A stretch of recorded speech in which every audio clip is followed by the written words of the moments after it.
அனைத்து புதுவை மக்களுக்கும் என் மனமார்ந்த வணக்கங்கள். நேற்று புதுவையில் பெஞ்ச 14.7 சென்டிமீட்டர் அளவிலான மழைக்கே இன்னைக்கு புதுவையை ஸ்தம்பித்து நின்று கொண்டிருக்கிறது.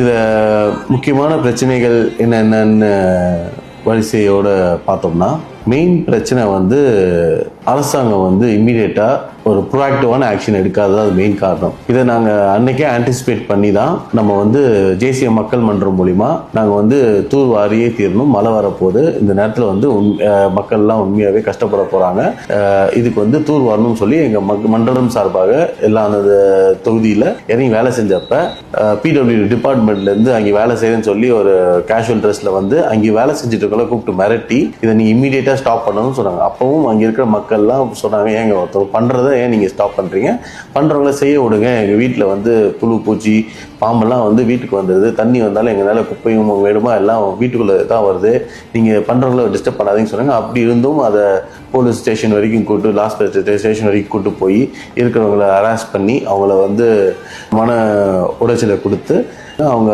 அன்னைக்கு அது கைவிடும் ஒரு சூழ்நிலை அரசாங்கம் கொண்டு விட்டாங்க. அப்படி இருந்தும் சில இதெல்லாம் தூர் வாரினது காரணம்னால தான் இன்னைக்கு காமராஜர் நகர் சில இடங்கள்லாம் இன்னைக்கு பிரச்சனை இல்லாமல் இருக்கு. பட் இதே நிறைய இடத்த தூர் வார அப்பவும் விடாமல் இருந்தனால தான் இன்னைக்கு இவ்வளோ ஸ்தம்பிச்சு போன இடங்கள்லாம் பார்த்தீங்கன்னா, எங்கெல்லாம் அந்த காவா கரெக்டாக தூர் வாரலையோ அந்த இடம் தான் மெயின் ப்ராப்ளம் இருந்தது. இது செகண்ட் மெயின் ப்ராப்ளம் பார்த்தீங்கன்னா பிளாஸ்டிக். எல்லாருமே இது நம்ம பொதுமக்கள் நம்மளும் இதை ஒரு முக்கியமான அங்கமாக இதை மனசில் கருதி நம்மளும் இந்த மாதிரி பிளாஸ்டிக் பாட்டில்ஸை, பிளாஸ்டிக் பேப்பர்ஸை, பிளாஸ்டிக் பேக்ஸ் எல்லாம் நம்ம தூக்கி போடக்கூடாது. ஒன்று இந்த மாதிரி தூக்கி போடும் போது இந்த மாதிரி ட்ரைனேஜ்லாம் இந்த காவாலெல்லாம் போய் இது அடைச்சினாலே தண்ணி அது போக வழி இல்லாமல் இது ஒரு டிஸ்டர்பன்ஸ், அந்த சேனலில் டிஸ்டர்ப் ஆகும்.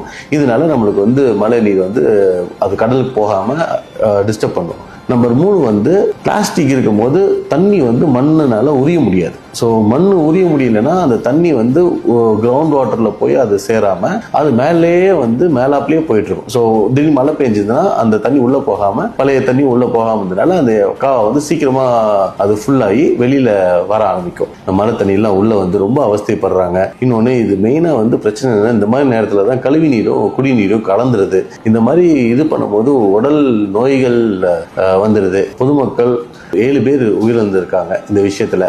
இந்த மாதிரி விஷயங்கள்லாம் உண்மையாகவே கவர்மெண்ட் ப்ரோஆக்டிவ் ஸ்டெப்ஸ் எடுக்கணும். வருமுன் காப்போம் மாதிரி நம்ம வந்ததுக்கப்புறம் இதை எடுத்து பண்ணுறதை விட இதெல்லாம் முன்னாடியே ஆன்டிசிபேட் பண்ணி இந்த மாதிரி பிரச்சனைகள்லாம் வரும்னு தெரிஞ்சு தான் நம்ம பண்ணுறவங்களுக்கு நீங்கள் உண்மையாகவே சப்போர்ட் பண்ணுங்கள். இது யார் பண்ணுறாங்கன்னு முக்கியம் இல்லை, இது எதுக்காக பண்ணுறோம், மக்களோட நலனுக்காக பண்ணுறோம்.